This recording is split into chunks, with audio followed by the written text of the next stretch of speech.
किसका घर होगा वो ये पता चलेगा क्या अभी?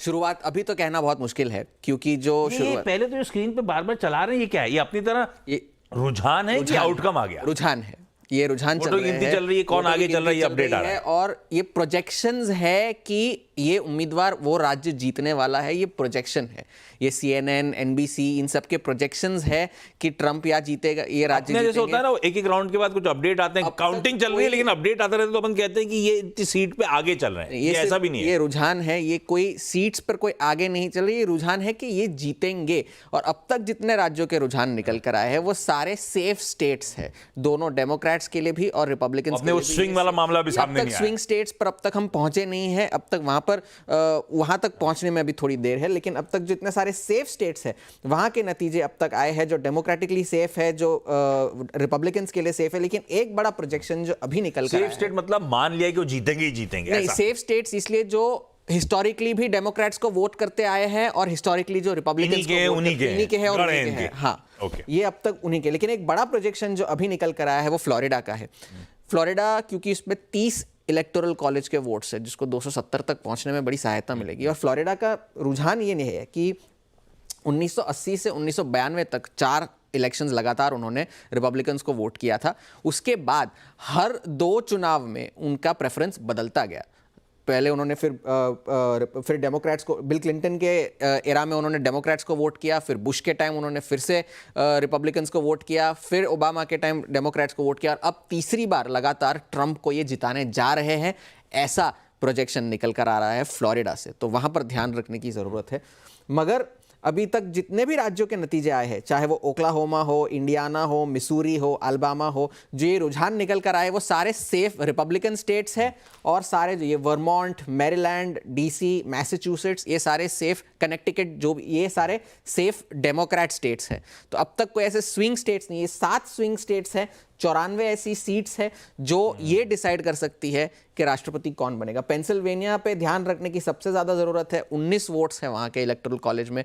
डोनाल्ड ट्रंप ने तो कह दिया है कि वहां पर जबरदस्त धांधली चल रही है, जबकि पेंसिल्वेनिया के कमिश्नर ने इस बात को नकार दिया है कि नहीं, ऐसी कोई बात नहीं है।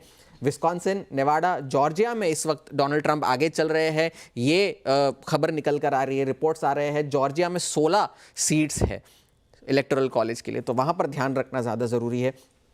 नॉर्थ कैरोलिना में भी 16, मिशिगन में 15 और एरिजोना में 12 सीट्स है। तो यहाँ पर ध्यान रखने के लिए ये सारे 94 सीट्स है, 7 राज्य है, ये डिसाइड कर सकते हैं कि कौन राष्ट्रपति बनेगा। लेकिन इसका हम पर क्या इंपैक्ट होने वाला है? बर्नस्टीन की एक नोट आई थी जिसमें उन्होंने कहा था कि अगर ट्रंप राष्ट्रपति बनते हैं तो चाइना को सबसे ज्यादा नुकसान होगा, लेकिन अगर भारत को अगर कोई फायदा होगा तो वो भी कुछ ज्यादा फायदा नहीं, वो भी लिमिटेड इंपैक्ट होगा। क्योंकि टैरिफ वॉर्स तो उनकी मनमर्जी है कि वो टैरिफ वॉर कब खड़े होकर बंदूक चल, हाँ, सुबह उठकर कर देंगे कि हाँ मैं आज इस पर टैरिफ लगा रहा हूं। ये तो कर सकते हैं, वो कर चुके हैं पहले तो ये एक बात है। अगर हैरिस जीती तो एक स्टेटस को चलता रहेगा, क्योंकि डेमोक्रेट्स की जो पॉलिसीज है वो नॉर्मली रहेंगी। लेकिन अगर इन्फ्लेशन, महंगाई के नजरिए से अगर देखा जाए तो उन्होंने कहा है कि टैरिफ बैरियर्स की वजह से हाई इन्फ्लेशन, महंगाई ज्यादा बढ़ सकती है। फार्मा के लिए नेगेटिव हो सकती है ट्रंप की जीत, IT के लिए भी नेगेटिव हो सकती है।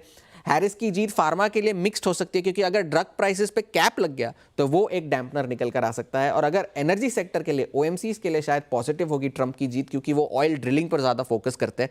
तो तेल की कीमतों में अगर कंट्रोल रहा तो OMCs के लिए एक पॉजिटिव रहेगा। मगर फिलहाल बाजार अच्छे हैं, हैंडओवर अच्छा है, लेकिन 7 स्विंग स्टेट्स ये डिसाइड करेंगे कौन राष्ट्रपति। ये सब तो कल की कहानी है। अब दिन भर अपडेट आते रहेंगे, ये स्विंग स्टेट्स का मामला, हॉर्मास जुड़ते रहेंगे दिन भर बताने के लिए कि चल क्या रहा है अमेरिका में। ये कमला हैरिस आई तो लार्जली स्टेटस को है भाई, डेमोक्रेट ही वापस पावर में आएंगे तो जो चल रहा था एडमिनिस्ट्रेशन वैसे ही चलता रहेगा। हाँ, तब मुझे ये नहीं पता इलॉन मस्क साहब का क्या होगा। डोनाल्ड ट्रंप साहब आए तो बदलेगी सब कुछ चीजें भाई। कई लोग कहते हैं रशियन वॉर शायद थमता हुआ नजर आए, पर इजरायली कॉन्फ्लिक्ट शायद एस्केलेट हो रहा हो, हु नोज। चाइना की बात हॉर्मास ने छेड़ दी, बिल्कुल ठीक है, टैरिफ वॉर बढ़ेंगे, हमारी तरफ भी तोप का गोला आएगा। क्योंकि आपको याद होगा हार्ले डेविडसन को लेकर एक बार ट्वीट करा हुआ है ट्रंप साहब ने, हमारे ऊपर भी कहते रहते। उनका वैसे भी एजेंडा रहा है बाय अमेरिकन हायर अमेरिकन, और अमेरिकन प्रेसिडेंट के पास बहुत तगड़ी एग्जीक्यूटिव पावर्स होती हैं इमिग्रेशन के ऊपर। तभी वो H1B वीजास पे उनके कार्यकाल में खूब रोक लगी थी, खूब स्ट्रिक्ट हो गया था मामला। वो तो चाहते थे अमेरिका में जो लोग काम कर रहे हैं उनकी वेज भी बढ़ाई जाए, वो मामला फंस गया था कोर्ट्स में, तो वो बच गए थे।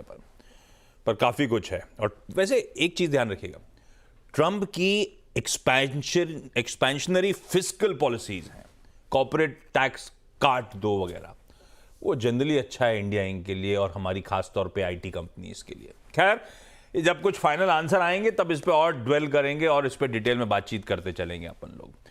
लेकिन अभी की स्थिति हैंडओवर बढ़िया है, अगर सिर्फ हैंडओवर की बात है, लेकिन फिलहाल की सिचुएशन बड़ी फ्लूइड। देखते हैं यूएस में किसका पलड़ा इवेंचुअली भारी होता है। खूब वॉलेटिलिटी होगी, गिफ्ट निफ्टी सुबह से कंफ्यूज कर रहा है।